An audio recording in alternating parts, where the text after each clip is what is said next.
trying to figure out under the Rule 1.9 whether we can continue with this representation.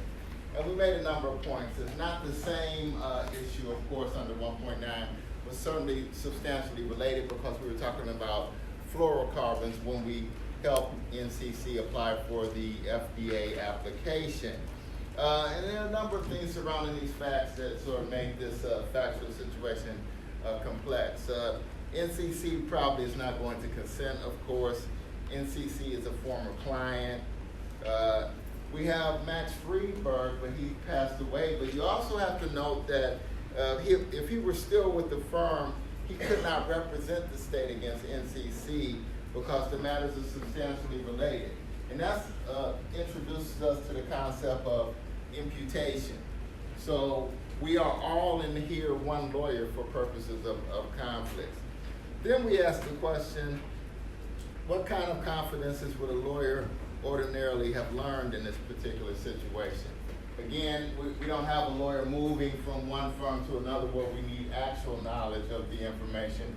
We're using that presumption so that the former client doesn't have to reveal the confidences, and we have this presumption that if a lawyer was involved in this type of work dealing with fluorocarbons and analysis, and we have Max Friedberg being totally responsible for this application, he would have intimate knowledge about this. And then, so that would lead us to the notion that this information could be used adversely to NCC in the present litigation.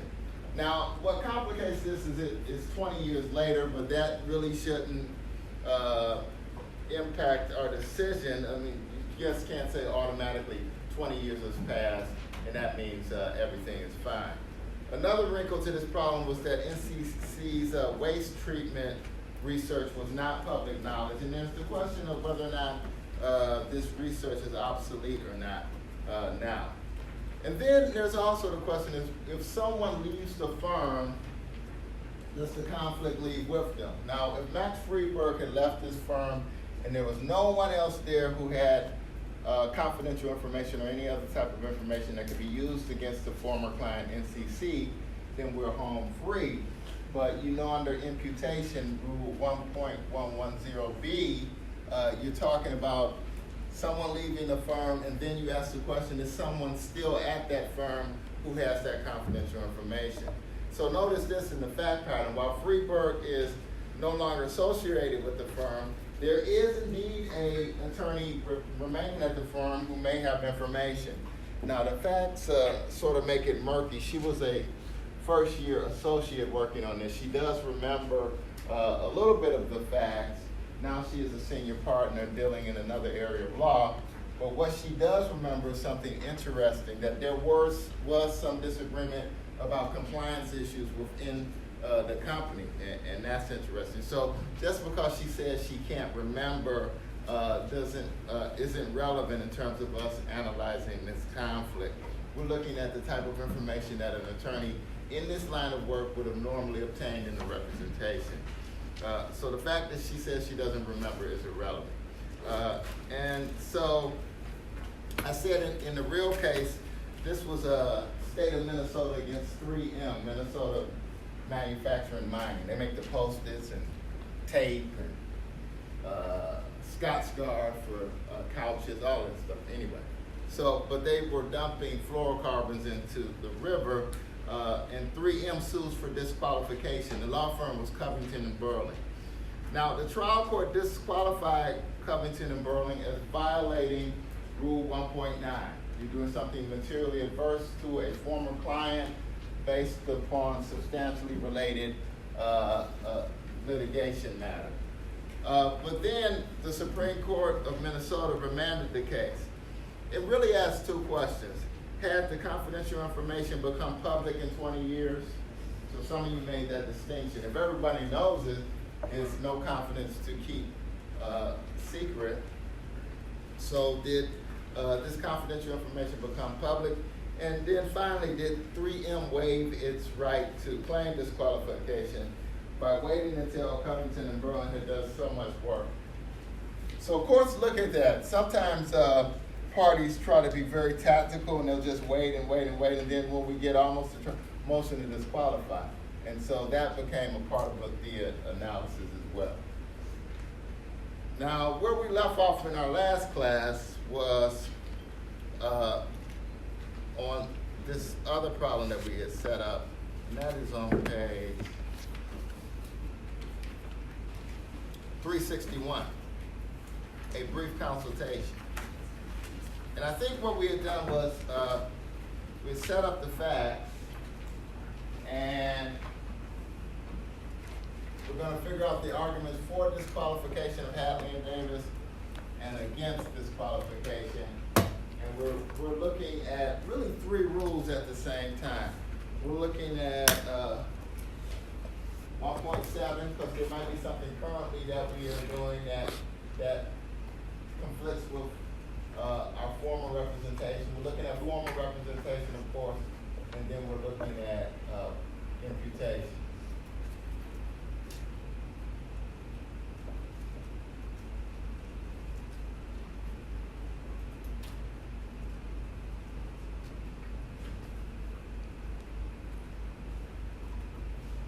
So interesting facts here on page 362 or thereabouts. We have an attorney who moves from her old firm where she was consulting with Davies and Davies on tax matters. She moves over to Shoemaker and Watson, and now that former client that she was consulting with on tax matters is suing Summit Bank. And so you see in the middle of page 362, the firm looking at this conflict and trying to deal with it. You have Lavelle explained on her firm that a year earlier, Davies and Davies contacted her at her firm to retain her for expert tax advice. So this was when Hadley and Summit was still negotiating, trying not to litigate. She agreed to do that work. She has copies of correspondence. She explained what the client wanted, what the claims would be, what defenses would be, what would happen if negotiation failed, and how how Hadley would respond to those defenses. So we're on some level giving tax advice, negotiating for Hadley in a potential suit against Summit. You notice this language on page 362. It seems to suggest in this block quote that there's a continuing relationship. We will assist your firm in reviewing income tax issues related to the Hadley Farm suit against Summit Bank and such other matters as are agreed to in the future. You see in the facts, there's nothing that really cuts off that engagement. It's still there. So the question is there a continuing relationship, and then that's going to impact on whether or not Hadley is indeed a former client. Notice we did screening. So we didn't even try for informed consent. We did what we can do under the rules. Imputation. We have one lawyer moving to another firm who carries a conflict with her. We identify that conflict and we screen that attorney. And you see the screening on page 363. We gave written notice that really tracks the rule, but we leave out a couple things. We leave out that their right to challenge this in a tribunal and the right to ask questions from us that we will provide updates to. But pretty much this notice of our screening pretty much complies. Didn't really do a certificate of compliance, but I don't know. But we both signed the letter, the conflicting attorney and our firm. And then we found out that Hadley, our former client, will not waive the conflict. Davis threatens a motion to disqualify. Davies' law firm waited 3 months before sending this letter requesting withdrawal. And we have these questions at the end of chapter 8. Should we withdraw? So we have to lay out the arguments for and against qualification. And then we want to assess whether or not Davies will be able to persuade a judge to disqualify us from this case. So, state the arguments that Davies would make to support the disqualification motion, and then state the arguments against the disqualification motion. And then we are going to assess, would a court likely grant disqualification in this case? So, what are the arguments that Davies would make for disqualification?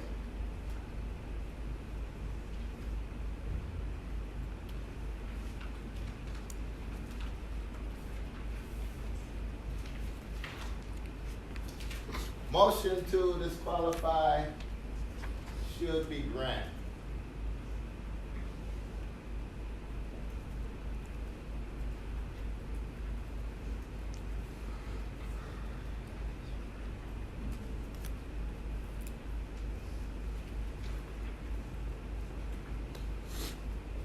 Motion to disqualify should be denied.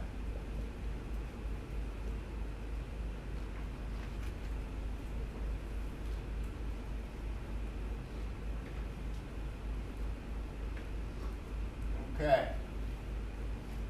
So what? We're going to start appointing people legal counsel.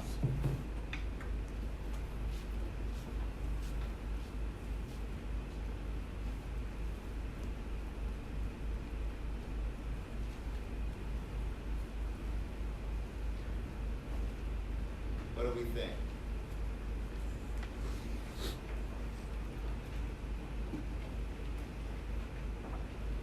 Yeah, go ahead, just try it. Yeah, thank you. I mean, So you're doing for disqualification? yeah, so Okay.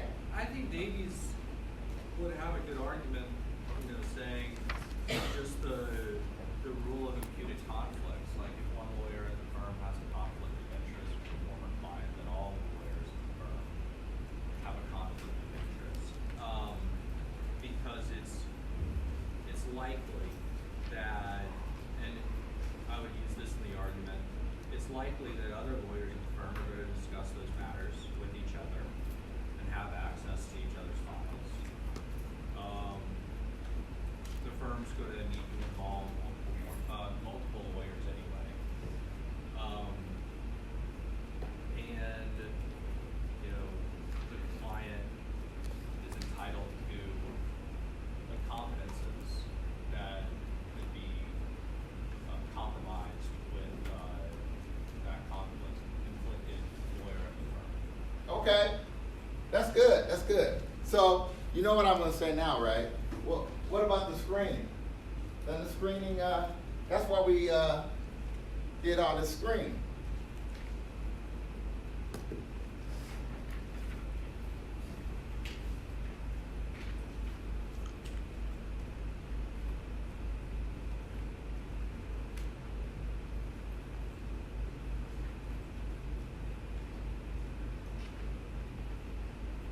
I think the problem. See, yes, I think the so- problem with screening, if I was Davies, I would say the problem with screening is you're asking another firm to self-police and manage its attorneys or associate attorneys. Uh-huh. So there's no independent regulation. You're just trusting that they don't leak confidential information.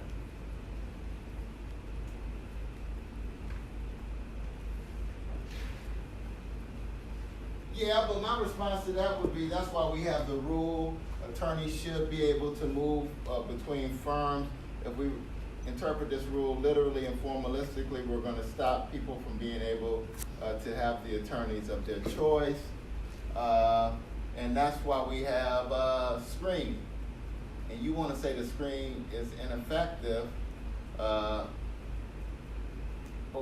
your argument is stronger if we determine what type of client head lead is. Yeah, go ahead. Under Rule 1.9, he's a former client. And she had confidential information. And then he took the call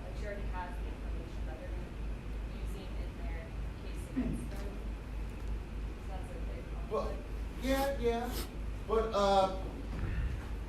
why are we saying, screening is ineffective? Because if it's a former client, that works. You're exactly right. Former client, we screen, we give notice, she has no participation, we don't talk to her about it, she gets no money from it. We send a notice to Headley, this is what we're doing.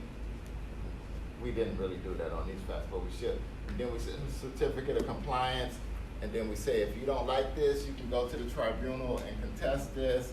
But you really don't have to do that. We'll keep you informed over and over again. So why do you think the screen doesn't work if it's a former client? Because that's the question too. What about that engagement letter? That's there for some reason.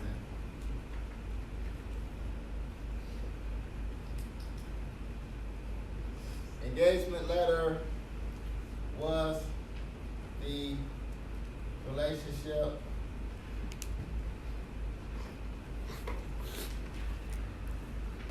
with Headley actually terminated. And so why I'm pushing this is it's important whether 1.7 or 1.9 applies. 1.7 is more strict, directly adverse. Notice 1.7 really doesn't have anything about screening in it because we're all one attorney, as you said, imputation. It's a lot easier when we have an attorney moving from a prior firm to a new firm and we say, oh, we found the conflict. It moves all around the firm, but we have screened it off under 110. And that may work with a former client, but can we even say that Headley is a former client?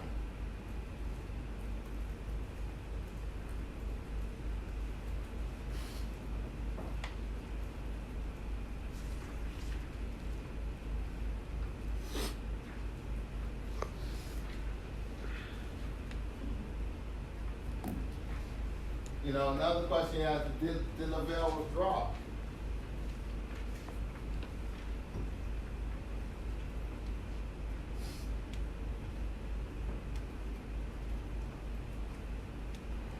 And notice how the facts are set up. You know, they want you to say, well, she got paid the money, she finished the tax consultation, that's that. That's true. But we had this engagement letter. I think that makes it a little bit more complicated. What do you think?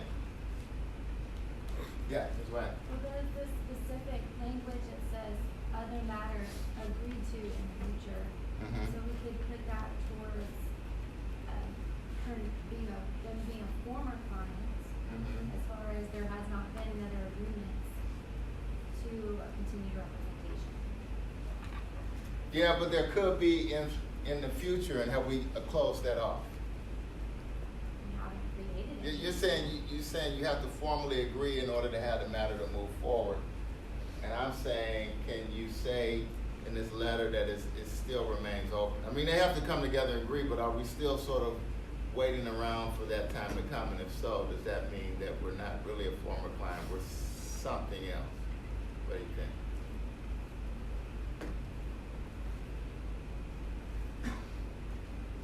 I think that the representation was very specific, Mm-hmm. only going to that one matter, and then she was engaged for a specific purpose, and that matter was completed, and that would have be effective to end the engagement at the conclusion of that particular matter. Mm-hmm.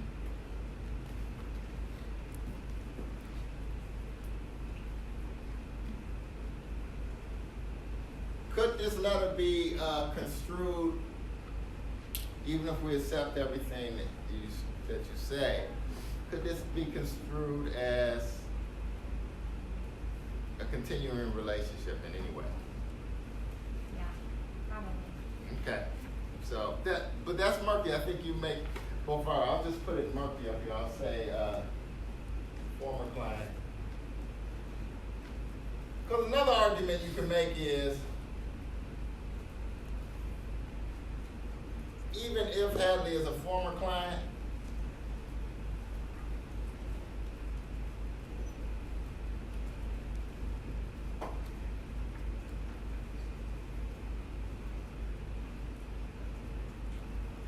the screening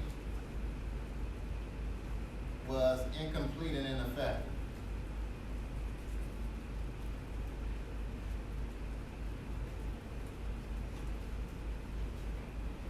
You know, the notice provision is a little bit off. We didn't say, well, we said we're doing this, but we didn't tell them you can pursue this in a tribunal. We'll provide you with updates, and here's our certificate of compliance. There are some things that were, you know, not perfect with the screening, and so that might be something that we will point out as well. Now, we did get a description of the procedure and the statements of the firm and the screen lawyer's compliance, but the notice did not state that review might be available from a tribunal, as I said before, did not state an agreement by the firm to respond to any written inquiries. So is this screening really effective? And if it wasn't effective, this disqualification should be granted. Because there's a real question about also whether Lavelle effectively withdrew. And that would make Hadley look more like a current client. So even if Hadley is a former client, the argument could be made that screening was incomplete and ineffective because of notice, because of redress to the tribunal, all of those things. Okay. So that's for disqualification. What about against disqualification? Motion to disqualify should be denied.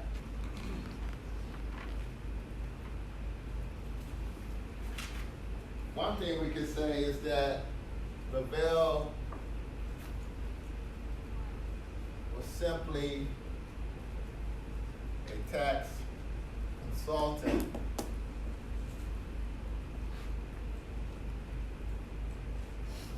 with expert,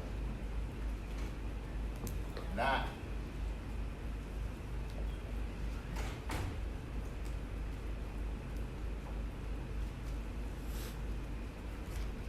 anything else?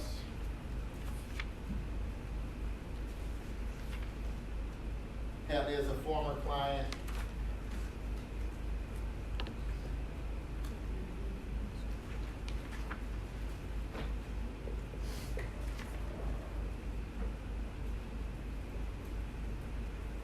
And even with the little things about notice and redress to the tribunal, screening is effective.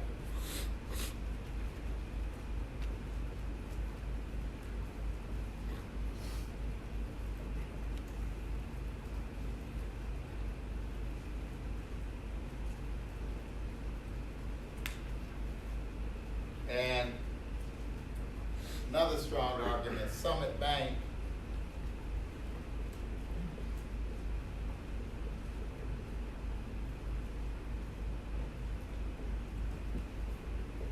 is entitled to counsel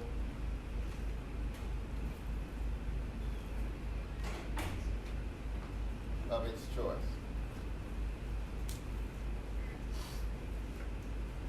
And if we apply this too rigidly, we are going to impede lawyers' ability to move.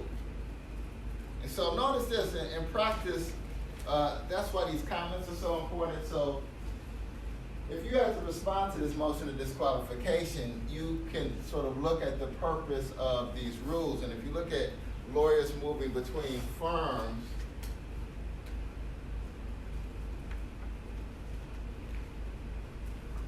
comment 4 to Rule 1.9. So we could say, we could take this and sort of turn it into our argument against disqualification. Yes, we previously represented Hadley, however you want to call that, but the principle of loyalty is not compromised because Lavelle was simply a tax consultant expert, not Hadley's lawyer. does not have the same responsibility of advocacy and undivided loyalty that a lawyer would have. So that's one. Two, the rules should not be so broadly cast as to preclude persons from having reasonable choice of counsel. Summit is entitled to counsel of his choice. And that's Shoemaker and Watson. And just because Lavelle was a tax consultant and moves over to Shoemaker and Watson does not mean that the entire firm should be disqualified. And third, the rule should not unreasonably hamper lawyers from forming new associations and taking on new clients after they have left their previous association. So you would say that's a textbook example of this, and again, the firm should not be disqualified. What do you think happened in real life? In the real case?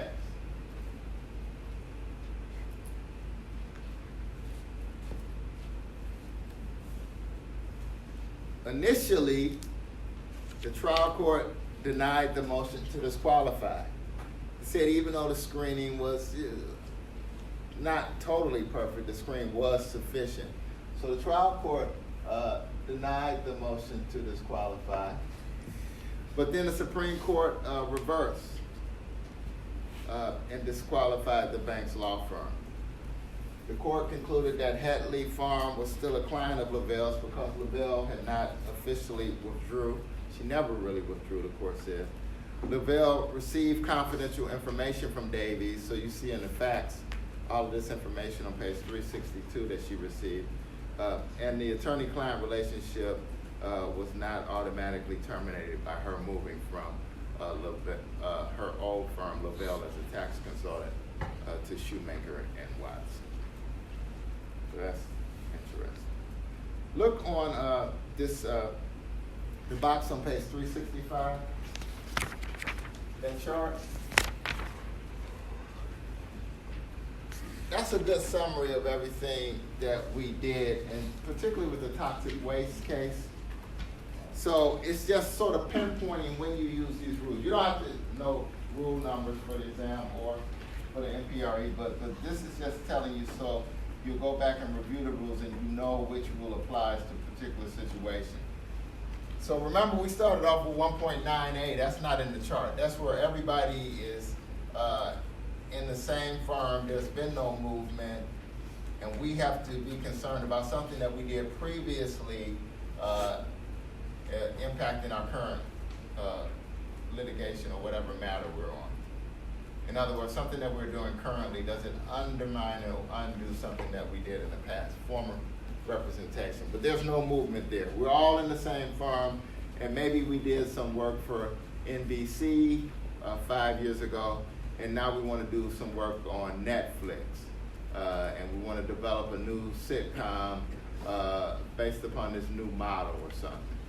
And we did the work for NBC, and now we're trying to innovate that. And NBC, our former client, might say, well, you're doing something that's going to undermine the market. And so that would be the analysis we would have to do. Is it not the same matter, of course, but substantially related? And so notice in that scenario, no one has moved, but what we did before may be undermined by what we're doing currently. And then our discussion would be not on the actual information that we had, but on information that an attorney in that TV market would normally have access to, and then whether or not that would materially adversely impact our former client, NBC. So that's 1.9a, but 1.9b on page 365 talks about the migratory lawyer. That's Lavelle up here. She moves from a previous situation to a new situation. That conflict comes with her, and then all of us are impacted by that conflict. And then the question is, what can we do about that? So that's 1.9b. Lawyer moves to a new firm. Imputation, that just underscores the fact that the point that I made before. We're asking, do other lawyers have conflicts because of the migratory lawyer's previous work at the former firm? So when Lavelle comes over and moves over to us, She may have a conflict, and we may also have conflicts based upon her previous work. So we have to look at imputation. Not only does her conflict run throughout this firm, but we may have conflicts because of that previous work. That is the scenario that you have in 110A. We are all one lawyers for conflict purpose. And then 110B, if you look at it, the lawyer leaves the firm, does conflict go away? So after the lawyer leaves, like Freeberg in the toxic waste case, do conflicts remain with the former firm? Doesn't remain if there is no attorney there with confidential information. But if you remember in the toxic waste case, Pascal had some confidential information. And again, it wasn't actual. You just have to look at what type of information an attorney in that position would have had. So if you look in the last section of this box on page 365, lawyer leaves the firm, does the conflict go away? We cannot represent a person whose interests are adverse to a current client, but may represent a person with interests directly adverse to those of the client, reasonably represented by a lawyer no longer with the firm. In other words, this is the formerly associated lawyer's client, and if there's no one there left with information, we can represent.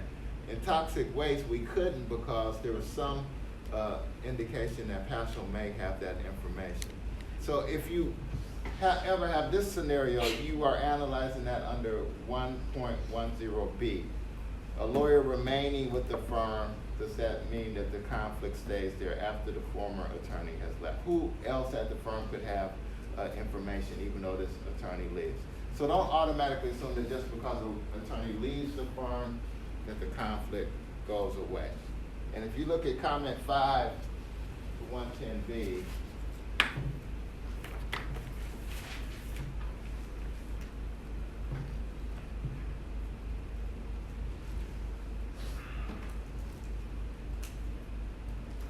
yeah, see, it says, moreover, the firm, this is comment 5, the firm may not represent the person where the matter is the same or substantially related to that in which the formerly associated lawyer represented the client, and any other lawyer currently in the firm has material information protected by 1.6 confidences and 1.9C information that could be used to the disadvantage of the former client.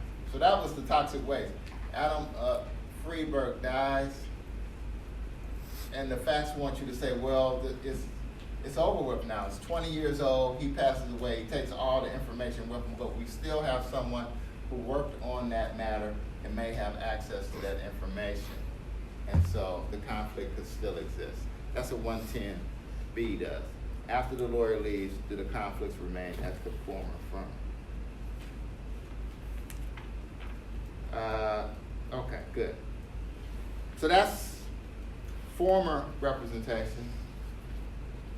Now we sort of take a little collateral issue, but it's always important. When we first started talking about conflicts, we talked about, the structure of the legal profession. We're self-regulated. We went through the procedures of how lawyers are regulated. And we always kept this notion of self-interest in mind. And now we see that in full bloom when we look at Rule 1.5. B. So we're going to go through all of 1.5 before we even work through this chapter and sort of illustrate. And so now the conflicts that we're talking about are a little bit different. We are talking about our self-interest and how that impacts the representation of the client. So that's, it's going to impact competence and diligence and communication and scope of representation, all of that. But the bedrock issue that we're dealing with is our self-interest. We need to get paid. We're not trying to, make a fortune. We're certainly trying to be compensated for exactly what we do. But we have tremendous discretion in doing that. You notice how this rule is set up. I mean, what is reasonable? And then what would we consider unreasonable? That is what this chapter is about. And so,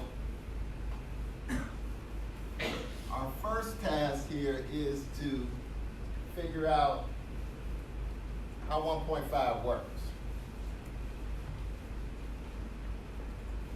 So what we're doing here, doing a number of things in this chapter. If you look on page 369. So we've emphasized our own professionalism. This is a learned profession. Our own judgment and the restraints that go on how we practice law. And so we're going to look at lawyer-client contracts. We're going to look at restrictions on contingent fees. You know, we'll see that there's a balance. We want to provide access to legal services for people who may not be able to afford it. That's why we have contingency fees. And this is one of the rare instances where an attorney has a stake in the outcome of a matter or litigation. We really don't want to have that stake in the matter because it undermines our ability to be neutral and focused. But there are some instances where we say contingency fees work. We will see later that there are specific areas where there's a clear, bright line exclusion from having contingency fee agreements. We don't want them in divorce cases because you sort of are trying to reach a particular result so you can get paid and get a percentage out of someone else's misfortune, and you may exacerbate that situation. So no contingent fees in divorces. No contingency fees in criminal cases either because of that liberty interest. And also if a lawyer wants to get paid, the self-interest may make the lawyer do things that undermine the Fifth Amendment and the Sixth Amendment and other constitutional protections as well. So we'll see that. We'll also look at whether or not we can provide financial assistance to clients. Probably not. That's a bad idea. We don't want to, again, gain a stake in the outcome of a matter that we're handling. And also, that may be an improper way to attract clients. If clients on the street get the word that you're willing to pay for expenses, where does that lead? So that's a prohibition. What happens in fee disputes, and then management of client trust accounts. And then finally, restrictions on business transactions. Another instance where we say we really don't want the attorney and client to enter into a business relationship, but if you must, you'll see that the rule is so rigid and layered that it's really trying to discourage you from entering into a business relationship.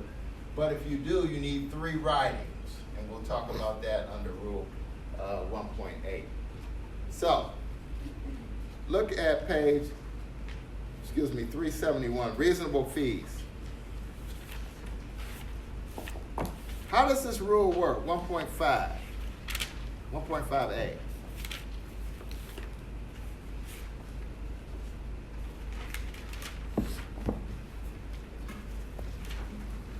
So here is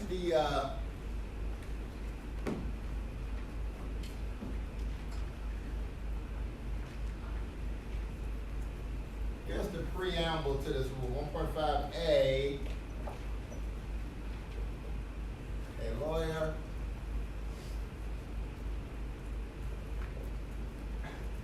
shall not mandatory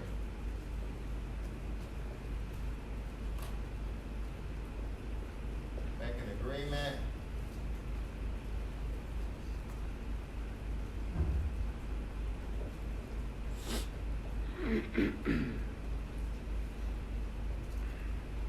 or collect an unreasonable fee.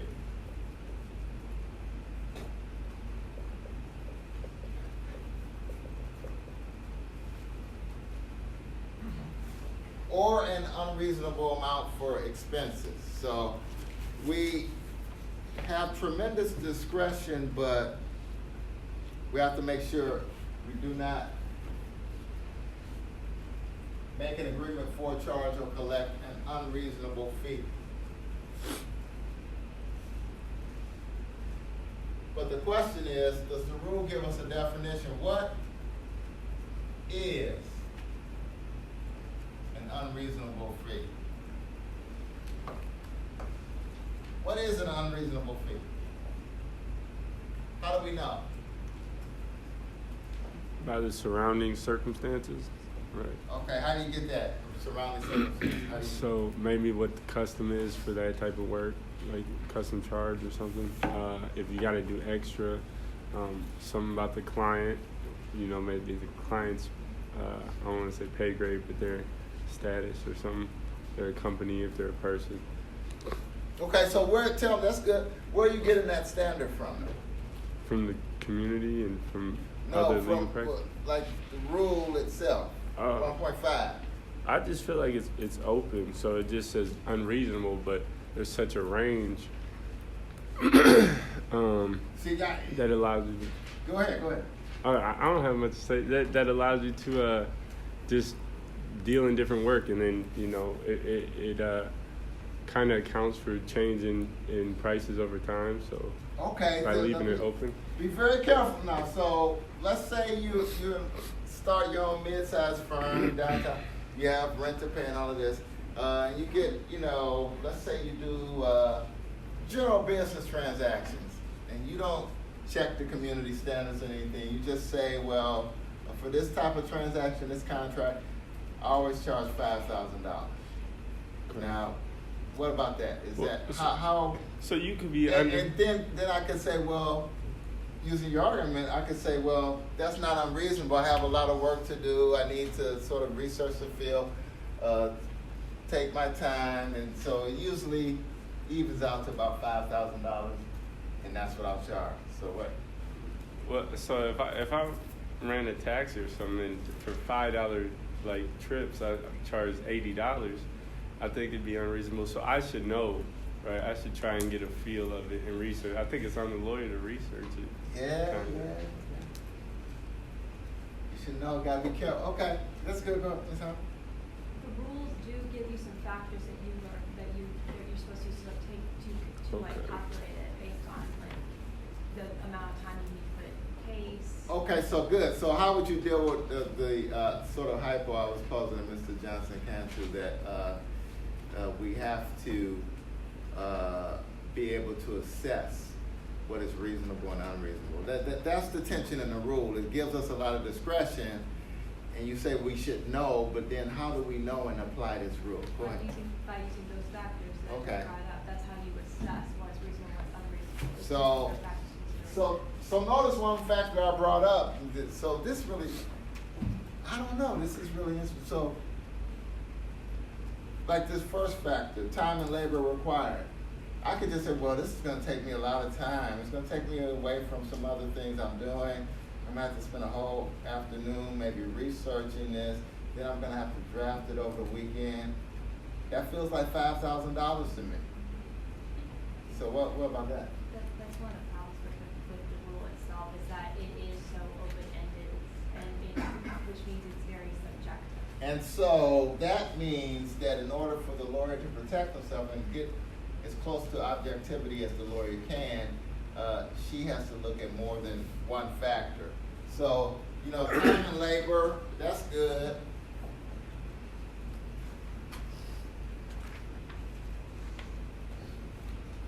But that doesn't mean, you could always say, wow, this is going to take me a lot of time. I usually charge $5,000, but now I think maybe it should be $7,500 because I have to do a little bit more work over the weekend, and Monday that's going to take up half. So that's $7,500. Time and labor required. So that's not going to get. You have to look at a number of different factors. Just preclusion of other employment.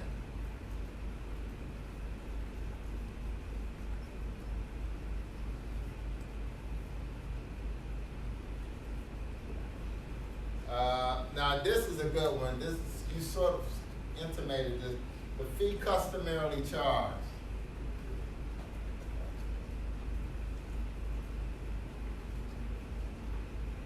This is a marketplace constraint. Fee customarily charged in the locality. So we're going to see in a lot of these cases, we're going to look at, well, yeah, that's how much that normally costs. So if I'm saying $5,000 to do a little research and drafting of a contract, and that's out of whack with the locality, That's a clear signal that this may be an unreasonable fee. Notice this is scope of representation. The amount involved and results obtained. But this is another example why you have to look at everything. You can't just say, well, I got you the result you wanted, I can charge you whatever. Or you agreed to this and I got you to the result you want, so whatever. We have to make sure it's not unreasonable. Time limitations.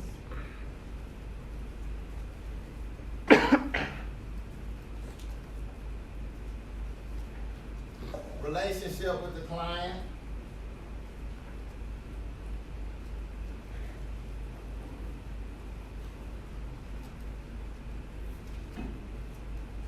Another thing that might affect it, maybe this is, maybe we are involved in complex Supreme Court litigation. There are only 5 people in the country who handle these type of appeals. That can make the price go up. But then notice all of those other factors come into play. If this is a small marketplace, the price may be a lot higher, but that would be the fee customarily charged in this segment of the profession. Advanced appellate work to the Supreme Court on this small, discrete number of cases. That could impact the price as well. So experience, reputation, ability of lawyer. And then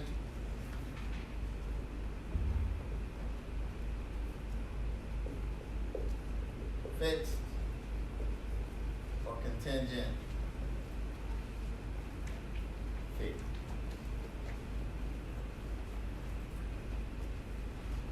So those are just things to consider, not an exhaustive list.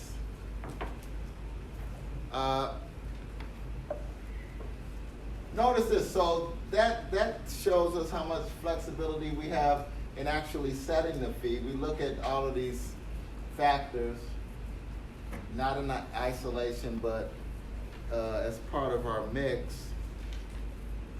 The factors up on the board are not exclusive, nor will each factor be relevant in each instance. The lawyer may seek reimbursement for the cost of services performed in-house, such as copying and that type of thing, but you have to let the client know in advance. So that's one thing. Another thing is, this is interesting. I just spoke, 1.5B talks about preferably in writing. This fee agreement.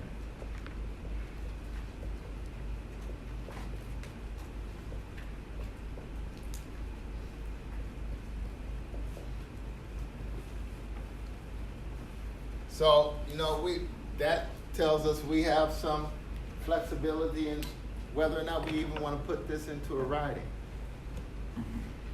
So, scope of representation, our basis of the fee, expenses, all of that should preferably be in writing before or within a reasonable time after we start the representation. Now, if the client, we regularly represent the client and the client already knows about this, we don't have to go through all of this. That's what the next little section of the rule says. Except when the lawyer will charge a regularly represented client on the same basis or rate.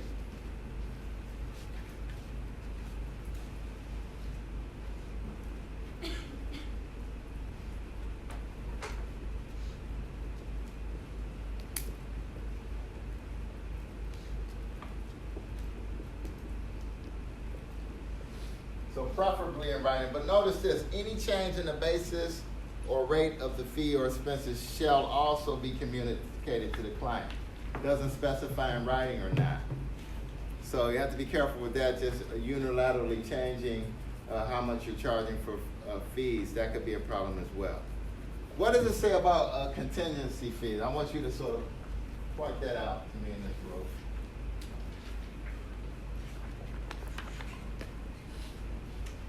(1.5) what does that say?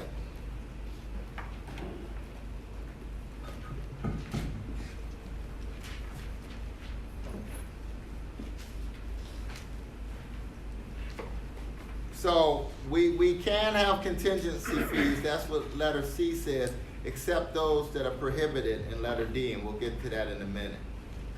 Nothing in domestic relations, nothing in criminal cases. But what about a contingency fee? Should be writing something. That seems to be a little bit different and more formalized than just the regular fee. Why do you think that is? Why do you think the rule is set up this way?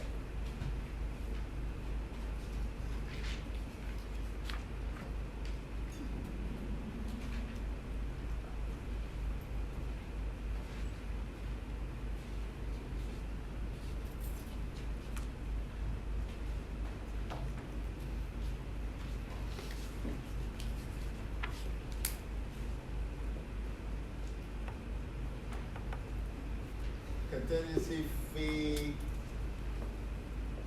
shall be in writing. Signed by the client. Why is that? What makes this so, yeah? I think a big part of it is the client, it keeps them from, saying that you're taking part of their settlement money. They're agreeing to something that's, I guess, technically theirs that you're taking. And then I think it's maybe like a safety thing for you so that you can show they consented to be taking this amount of their settlement money or Okay. whatever they were awarded. Okay, that's good. So we want this to be in writing, and it's gonna tell us the method by which the fee is determined. Notice in some way, this has to be more strict because you are consenting to having a stake in the outcome of this matter. And so we want the client to be on board with that, and we both want a meeting of the minds about how things will be divided if we are successful. So the client should know the method by which the fee is determined. I'll just put percentages, including the percentages that shall accrue to the lawyer in the event of settlement, trial, or appeal.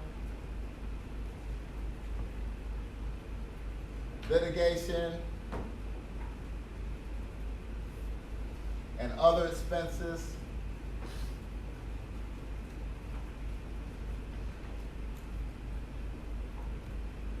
to be deducted from recovery.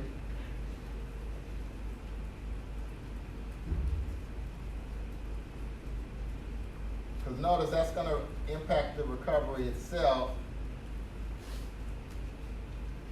And then whether expenses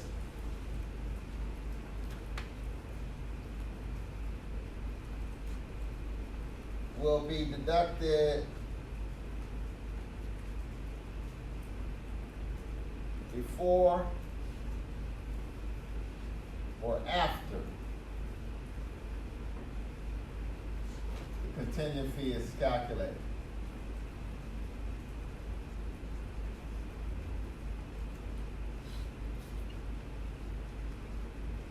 And if you look on page, I'll put C page 400.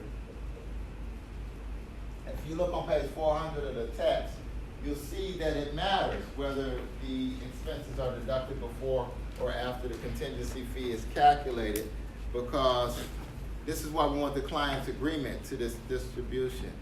The client will recover more if the fee is calculated after expenses are subtracted.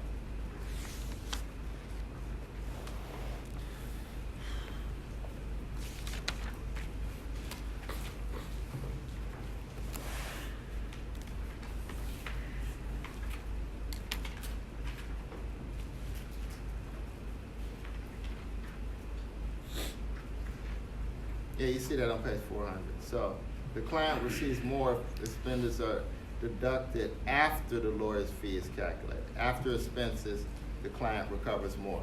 You see an example on page 400, it's $4,000 more, so that's not insignificant. And so that's why you want all of that in writing. And then even after that, if you explain the method by which the fee is determined, the percentages that will accrue in the event of trial, appeal, or settlement, how litigation expenses will be deducted. After you do all of that, there's another component of the rule that says the agreement must clearly notify the client of any expenses for which the client will be liable, whether or not the client is prevailing party. So we may have to copy and Xerox and package and index a lot of things, and we're unsuccessful. And the client might think, well, we didn't win, so that's contingency fee, I don't have to pay anything. Expenses have to be clearly outlined to the client.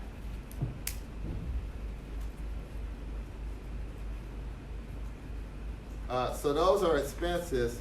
Upon conclusion of the contingency fee matter, this is important as well, the lawyer has to provide the client with a written statement stating the outcome of the matter. And if there is a recovery, showing the remittance to the client and the method of determination.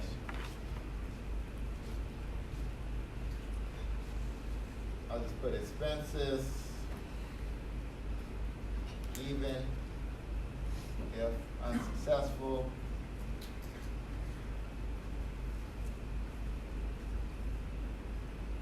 if successful,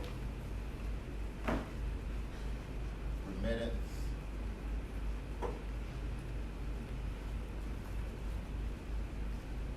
and how it was determined.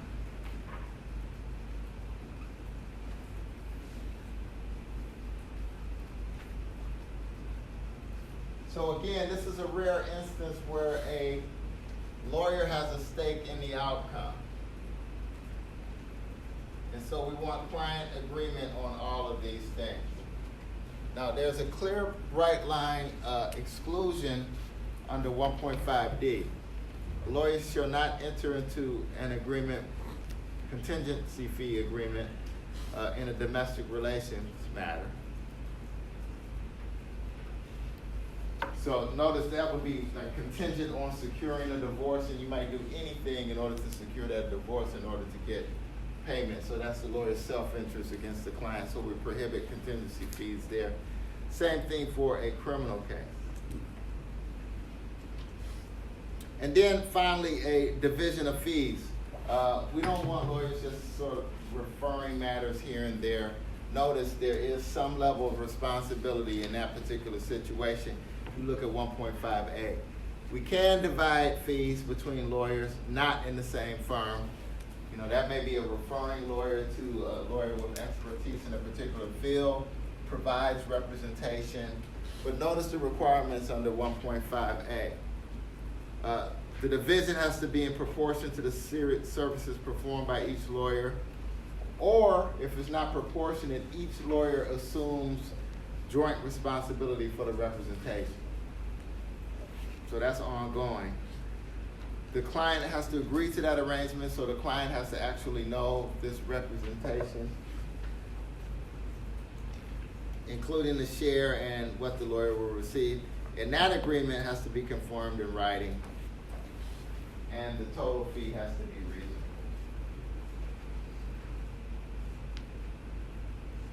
So it's interesting, the two times that a writing is mandatory is when we have a contingency fee or if there is a division of fees. Not the initial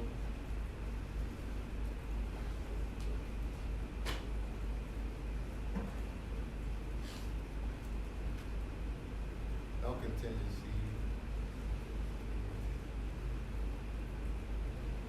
divorce.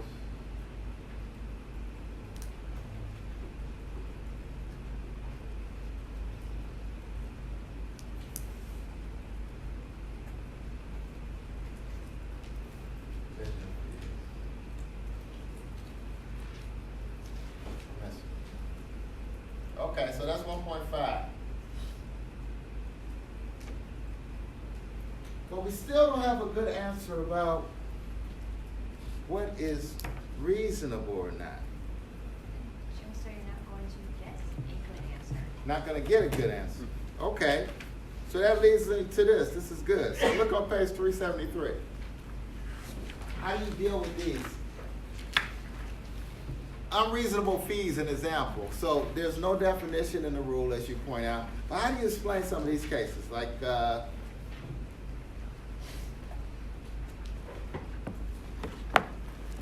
notice this first one. This sticks out to me. The client doesn't object. The client knows this is going on, I guess, but the lawyer still gets in trouble. Why is that? So the lawyer's usual rate is about $200. He charges $275. He charged more because he didn't know the state's law. His assistant does some of the work, but he still bills as lawyer time. And the client did not object to the fees, but a beneficiary did. So what's wrong with that? Why did the attorney get in trouble in that first example?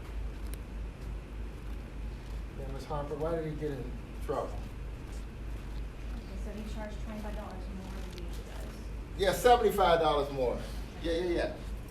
Well, Yeah, $75 more. weighing And all the factors, it doesn't seem like there's really any good reason for why he charged more. mhm. If it's pretty much, He charged more because he did not know the state law. So I'm charging you to get up to speed. What's wrong with that? We really don't want lawyers to learn on the job and bill their clients for it. Yeah? Why can't I make the argument I'm enhancing my expertise so I can be competent and diligent under the rules? And this is just the cost of doing business. And that's reasonable. That's what those continuing education credits should be. That's great. Yeah, that's good. Okay, go ahead, Ms. Wood. It really doesn't make any sense if one of the factors is that you look at how skilled and experienced somebody is and they could charge more, then why would a less experienced person be able to charge more? I mean, That's it doesn't good. make any sense. That's good. But then so all of you will just be starting out, then how do you gain the expertise to be able to charge a reasonable fee? I mean, if we can't charge the client to learn, what do we do when you first start out practice? What are you gonna do, Ms. Wood? I just think that at first you're gonna not make as much money, or you're gonna spend, Yeah. I mean, more time. There's no And that's why you have supervisors, that's why you have more senior attorney. So whatever context you're in, remember this, when you're giving your first assignment and you're finished talking and they haven't brought it up, you sort of bring up, has anyone done this before? Can I have a model? I would always do that. And then notice it does two things. You're clued into how your organization does the work, what is required, and you're saving the client money because you're not reinventing the wheel. And it's a good supervisor will really say, well, Jane has done this before, check with her. It may not be exactly on point, but she has the models to do it. And so that's how you gain expertise. There'll always be someone supervising you, and so we really don't want the client to pay for lack of expertise. You have to locate expertise somewhere and associate yourself with that expertise in order to provide competent representation. So that's a good segue to Fordham. Look on page 375. Interesting. Now this is $50,000, and we want to know if this fee is unreasonable or not. So this is the classic scenario. Your families will probably always say, well, I get this. You're a lawyer, so you know, they just assume you know about tax or secure transactions or criminal law or anything. You're a lawyer, so you practice, so you know. And I think the general public doesn't understand this notion of expertise and specialization. And this is a great example of that. Fordham is a managing partner, so very accomplished in his field, but he's never represented a client in a criminal matter. This is a DUI. And so he decides to represent the son of someone who was installing a alarm system in his offices. Says, okay, I'll take this on, but I need to get up to speed. I don't practice criminal law. I practice corporate litigation and the like. So he's at a major firm, Foley, Hogan, Elliott, major Boston firm. Never represented anyone in a drunk driving case or even a criminal matter.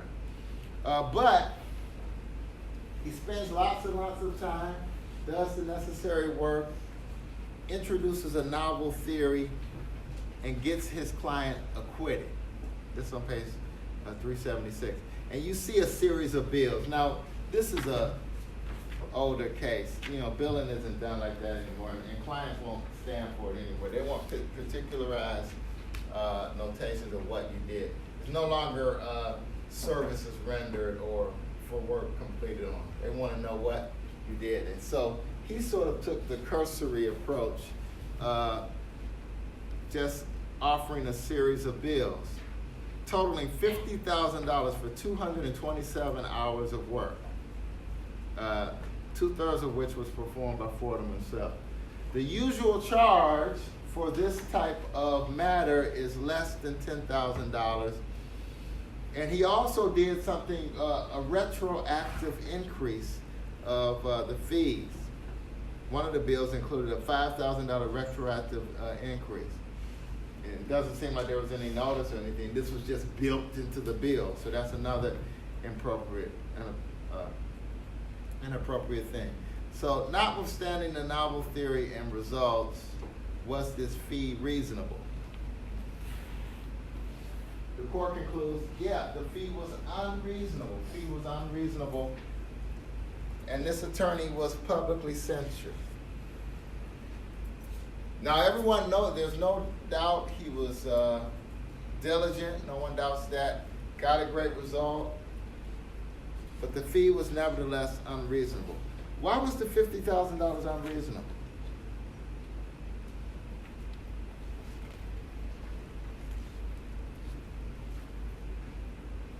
Because notice this, if you based it just upon, think if we did it like this. You got acquitted, cost $50,000. Give you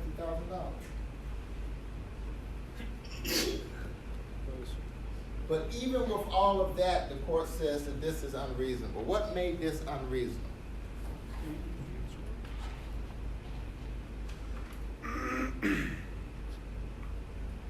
And on some level, the attorney could argue, well, this client knew my hourly rate,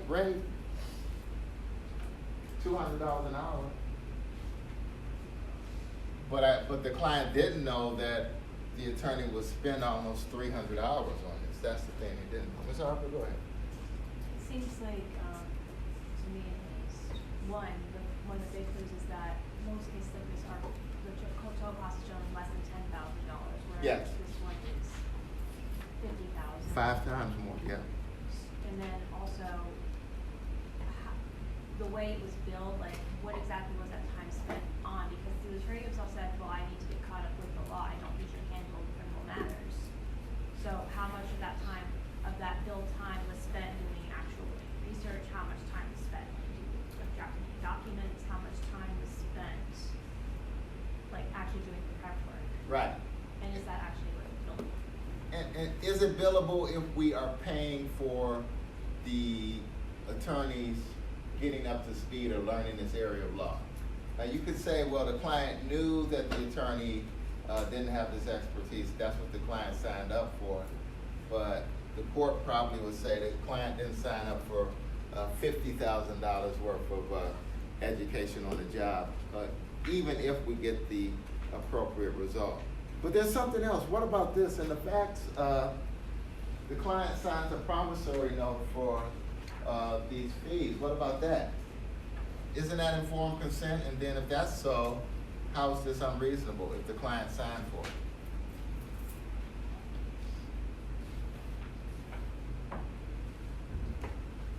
Just being somebody who signs to me doesn't make the fee unreasonable. Mm-hmm. Especially if this is somebody who maybe didn't read the document all the way through and didn't realize, okay, what is the fee I'm Right. So let me say this, so sort of, does this rule give us enough guidance so that we would be able to avoid discipline? Because that's one of the questions here. So the questions about Fordham start off, I think it's clear that he billed too many hours on this matter. That's clear. You know, you look at all the standards up there and the costs. The time and labor required was expanded because he didn't have the expertise, so the client is paying for the attorney to learn on the job. So that's clear. But then the second question is the guidance provided by the rule clear enough to be a basis for discipline?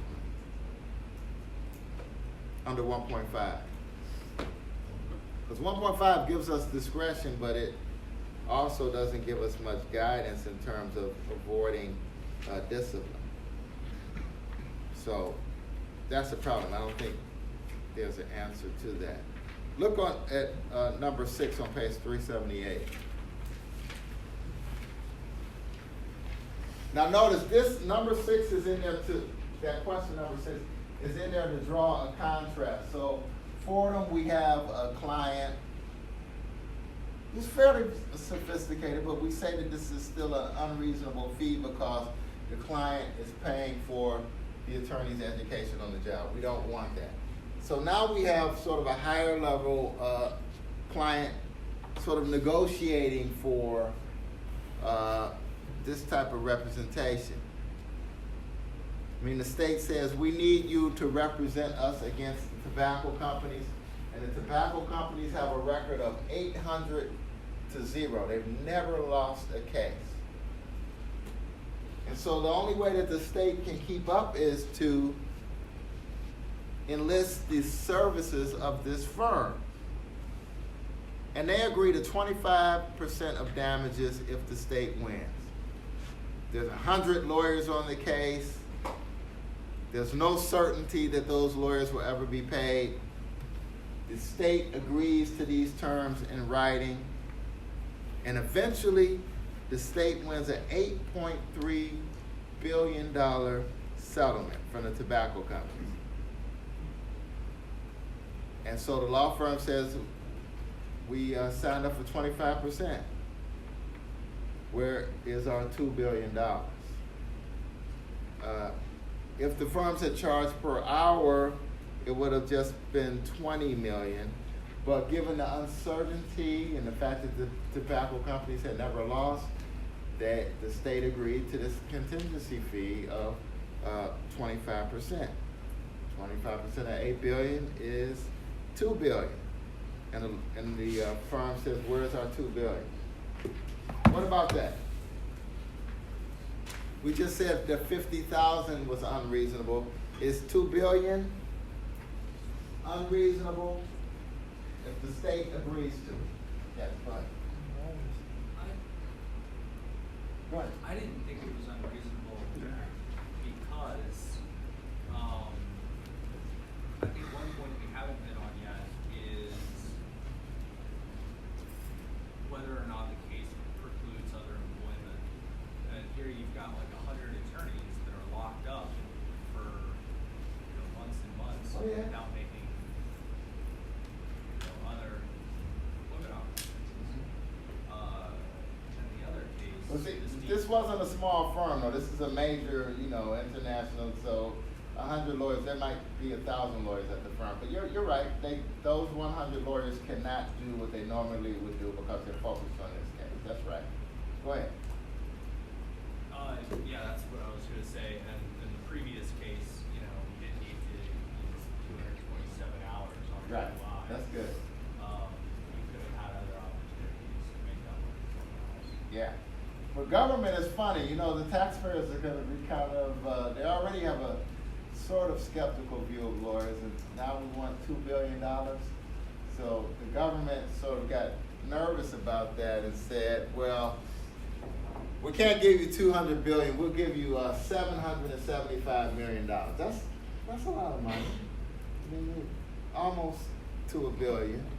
But the state said, Well, the only thing that we can give you is $775,000. So, of course, there's a trial. The law firm was like, hey, wait a minute. We have a contingency fee. You signed up for this. You knew it was speculative. We tied up all of our resources. We weren't sure to win, but now that we did, this is what you agreed to. What do you think the jury did? Give it to him. What do you think the jury did? Said no. Said no and yes. The jury ultimately awarded the firm only $100 million in additional fees, in addition to that $775 million. So $875 million was paid out, but not $2 billion.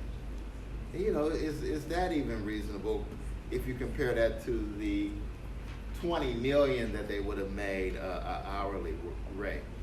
But that's what happened. So let me set up this unreasonable fee, and when we come back, we're just going to do unreasonable fee, talk a little bit more about what's in this chapter. We will do the only other problem in this chapter, and then we'll start moving into chapter 10.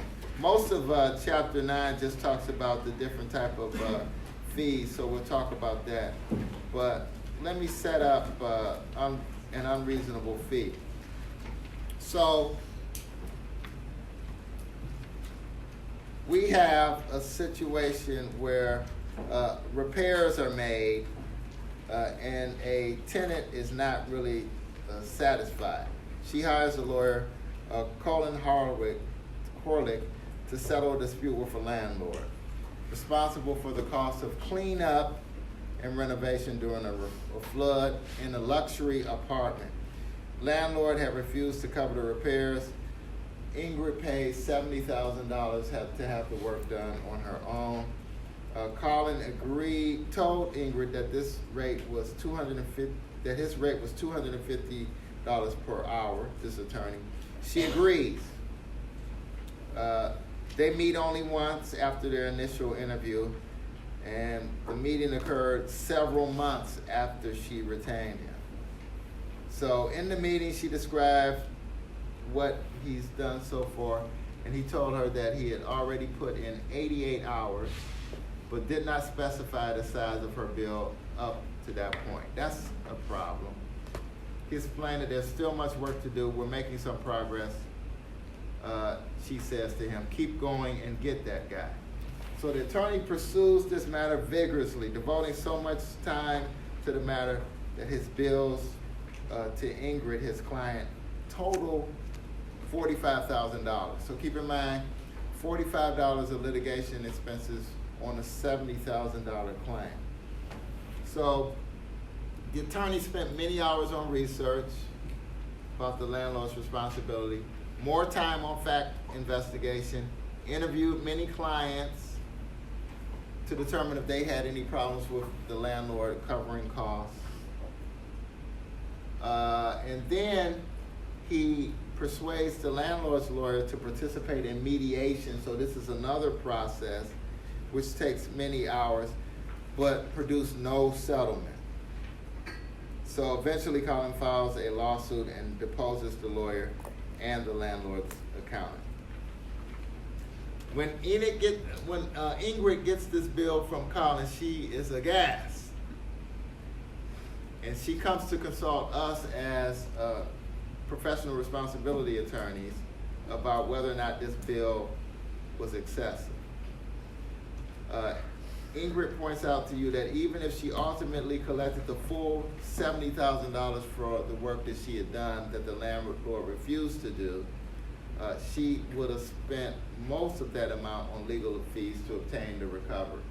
So this is another example of amount involved and results obtained. May have gotten the right result, but how much did you spend in order to get that result? How would we evaluate whether or not the attorney actually is charged an excessive fee? What other information do we need? And apart from Rule 1.5, has Colin violated any other duties to Ingrid under the rules of professional conduct? I can think of some, so sort of look at this when you analyze this problem. 1.4, communication. 1.3, diligence. 1.2, scope of representation. And then this whole notion of going to a mediation process without really discussing it with the attorney. So we're gonna look at unreasonable fee, and then from there, the rest of the pages really talk about different bills. I'll sort of summarize those and point them out to you. And then we're going to do the impoverished client. That's on page 405 when we come back. And then we'll finish up the chapter and start moving into chapter 10. Have a good weekend.